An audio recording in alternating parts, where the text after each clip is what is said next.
Hello everyone, welcome back to my YouTube channel. നിങ്ങൾ എല്ലാവരും തമ്മിൽ കണ്ട പോലെ അവനൊന്നും ഇല്ലാണ്ട് നമുക്ക് കുക്കറിൽ ഒരു റാഗി ചോക്ലേറ്റ് കേക്ക് ഉണ്ടാക്കിയാലോ. ഇനി വീട്ടിൽ തന്നെ നമ്മൾ അവനിൽ ബേക്ക് ചെയ്ത് കിട്ടുന്ന പോലെ സോഫ്റ്റ് ആയിട്ടുള്ള കേക്ക് നമുക്ക് ഉണ്ടാക്കാം. അതിന് തന്നെ ഒരു മിക്സിംഗ് ബൗൾ എടുത്തിട്ട് 3/4 കപ്പ് ജാഗറി പൗഡറും 1 കപ്പ് കേർഡ് യൂസ് ചെയ്തിട്ട് നന്നായിട്ട് ഇതിനെ മിക്സ് ചെയ്ത് കൊടുക്കാം കേട്ടോ. വേണമെങ്കിൽ പഞ്ചസാര നമുക്ക് ആഡ് ചെയ്യാം, പക്ഷെ ഞാനിവിടെ ശർക്കര പൊടി എടുത്ത്, പക്ഷെ നന്നായിട്ട് നിങ്ങളിത് മിക്സ് ചെയ്യുക, കാരണം ഇത് മെൽറ്റ് ആയിട്ട് വരാനായിട്ട് കുറച്ച് ടൈം എടുക്കും. എന്നിട്ട് ഇതിൽ 1/2 ടീസ്പൂൺ വാനില എസൻസ് ആഡ് ചെയ്യുക, പിന്നെ ഒരു 1/4 കപ്പ് മിൽക്ക് ആഡ് ചെയ്യുക, പിന്നെ ഒരു 1/2 കപ്പ് മെൽറ്റഡ് ബട്ടർ കൂടി ആഡ് ചെയ്ത് കൊടുക്കുക. എന്നിട്ട് നന്നായിട്ട് ഈ വെറ്റ് ഇൻഗ്രീഡിയൻസ് ഫുൾ ഇങ്ങനെ മിക്സ് ചെയ്യാം. ഇനി നമുക്ക് ഡ്രൈ ഇൻഗ്രീഡിയൻസ് ഒക്കെ ആഡ് ചെയ്യാം. 1 കപ്പ് റാഗി പൗഡർ ഞാൻ ഇവിടെ എടുത്തിട്ടുണ്ട്, പിന്നെ 1 teaspoon baking powder, 1/2 teaspoon baking soda. ഇത് ആഡ് ചെയ്തിട്ട് നമ്മൾ ഈ വെറ്റ് ഇൻഗ്രീഡിയൻസുമായിട്ട് നന്നായിട്ട് ഇതിനൊന്ന് കട്ടയൊന്നും ഇല്ലാണ്ട് മിക്സ് ചെയ്ത് കൊടുക്കണം കേട്ടോ. എന്നിട്ട് ഈ ബാറ്ററിലേക്ക് ഒരു 1/4 കപ്പ് കൊക്കോ പൗഡർ ആഡ് ചെയ്ത് കൊടുക്കുക. എന്നിട്ട് നന്നായിട്ട് ഇതിനെ ഫുള്ളൊന്ന് മിക്സ് ചെയ്തെടുക്കുക. ഇനി ഞാൻ ആഡ് ചെയ്യാൻ പോകുന്ന ഓപ്ഷണലാണ് കേട്ടോ. ഞാൻ ഇതിൽ കുറച്ച് ചോക്ലേറ്റ് ചിപ്സും പിന്നെ ക്രഷ്ഡ് ആൽമണ്ട്സ് ആഡ് ചെയ്യുന്നുണ്ട്. നിങ്ങൾക്ക് ഇഷ്ടമുള്ളത് ആഡ് ചെയ്യാം, കാഷ്യൂ കേട്ടോ, നിങ്ങൾക്ക് എന്ത് വേണേലും ആഡ് ചെയ്ത് കൊടുക്കാം. അതുപോലെ ഞാൻ വെറ്റ് ഇൻഗ്രീഡിയൻസിൽ മെൽറ്റഡ് ബട്ടർ ആഡ് ചെയ്തില്ലേ, അതിന് പകരം നിങ്ങൾക്ക് അതില്ലെങ്കിൽ വെജിറ്റബിൾ ഓയിൽ ആണെങ്കിലും യൂസ് ചെയ്യാം. ബാറ്റർ റെഡിയായി. ഇനി ഒരു ബേക്കിംഗ് ട്രേ എടുക്കുക, അതിൽ ബട്ടർ പേപ്പർ വെക്കുക, നന്നായിട്ട് ആ പാൻ ഒന്ന് ഗ്രീസ് ചെയ്തതിന് ശേഷം നമ്മൾ ഈ ബാറ്റർ ഒഴിച്ചു കൊടുക്കുകയാണ്. പിന്നെ ഞാൻ കുറച്ച് അലങ്കാരപ്പണിക്ക് ക്രഷ്ഡ് ആൽമണ്ട്സ് കൂടി ഇട്ടിട്ട് അങ്ങനെ ഒന്ന്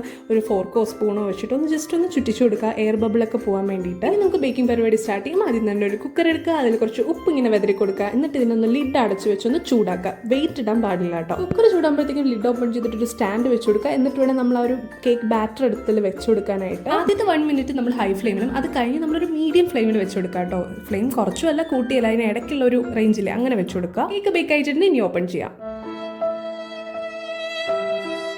ചെറുതായിട്ടൊന്ന് പണി പാളി, പക്ഷെ വലിയ ഇമ്പാക്റ്റ് ഒന്നും ആയിട്ടില്ല. ഞാൻ എടുത്ത ബേക്കിംഗ് ട്രേ വളരെ ചെറുതായി പോയോ എന്നൊരു ഡൗട്ട്. അപ്പം സാരല്ല, നിങ്ങൾ ഈ പോയിന്റ് ഒന്ന് ശ്രദ്ധിച്ചാൽ മതി. നിങ്ങൾ ബാറ്റർ ഒഴിക്കുമ്പോഴേ കേക്ക് പൊന്തി വരാൻ കുറച്ച് സ്ഥലം അതിനുണ്ടോ എന്നുള്ളതൊന്ന് പ്രത്യേകം ശ്രദ്ധിച്ചു കേട്ടോ, അല്ലെങ്കിൽ ഇതുപോലെ കുഞ്ഞി പണി കിട്ടാൻ ചാൻസ് ഉണ്ട്. എന്നാലും ഫൈനലി കേക്ക് ടേസ്റ്റ് ചെയ്തപ്പോൾ എൻ്റെ ആ വിഷമം മാറി കേസ്, കാരണം ഇത് മസ്റ്റ് ട്രൈ ആണ്. എന്തായാലും ട്രൈ ചെയ്ത് നോക്കുക. ഭയങ്കര ചോക്ലേറ്റി സോഫ്റ്റ്, പിന്നെ ബൈറ്റ് എടുക്കാൻ നേരം ചെറുതായിട്ട് ക്രഞ്ചി ആയിരുന്നു കേട്ടോ, കാരണം നമ്മളവിടെ ക്രഷ്ഡ് ആൽമണ്ട്സ് ഇട്ടിട്ടുണ്ടായിരുന്നു. എന്തായാലും ട്രൈ ചെയ്തിട്ട് പറയാം, സിമ്പിൾ അല്ലേ. പിന്നെ ഞാൻ അവനിൽ ഉണ്ടാക്കുന്ന റെസിപ്പി ഷോർട്സിൽ ഇട്ടിട്ടുണ്ട്, അത് ഞാൻ എന്തായാലും ഇവിടെ പിൻ ചെയ്ത് വെച്ചേക്കാം. ഇഷ്ടപ്പെട്ട ലൈക്ക് ചെയ്യുക, ഷെയർ ചെയ്യാൻ. ചാനൽ ആദ്യമായിട്ട് കാണുന്നവരുണ്ടെങ്കിൽ സബ്സ്ക്രൈബ് കൂടെ ചെയ്തേക്കാം. അപ്പോൾ ബൈ.